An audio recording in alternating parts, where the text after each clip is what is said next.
ประธานคณะกรรมการปกครองแขวงพงศลีตอนรับการเข้าเยี่ยมคำนับของทูตญี่ปุ่นประจำลาวในตอนเช้าของวันที่4 มีนาคม 2026 นี้ที่ห้องรับแขกของแขวงสำนักงานปกครองแขวงพงศลี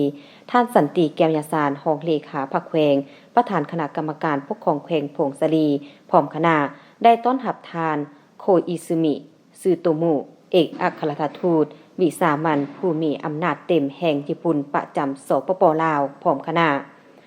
โอกาสนี้ทานสันติแก้วยาสารรองเลขาพรรคแขวงประธานคณะกรรมการปกครองแขวงพงศลีได้กล่าวตอนรับและรายงานย่อสภาพการพัฒนาเศรษฐกิจสังคมของแขวงพงศลีโดยเฉพาะเมนสภาพภูมิสันฐานท่าแหงและสิ่งท้าทายในการพัฒนาเศรษฐกิจสังคมของแขวงพงศลี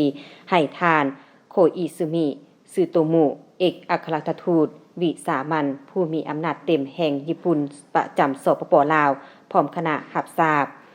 จากนั้นทานโคอิซึมิซึโตมุเอกอัครราชทูตวิสามันผู้มีอำนาจเต็มแห่งญี่ปุ่นประจำสปป.ลาวได้แจ้งสภาพรวมการจัดตั้งปฏิบัติเวียกงานที่เกี่ยวพันกับแขวงพงศลีและแจ้งจุดประสงค์ในการมาเคลื่อนไหวเฮ็ดเวียกอยู่แขวงพงศลีให้ทานประธานคณะกรรมการปกครองแขวงพงศลีพร้อมคณะรับทราบเป็นต้นเมนการเข้าร่วมพิธีเซ็นสัญญาโครงการเสริมสร้างความมั่นคงของมนุษย์ขั้นพื้นฐาน GGP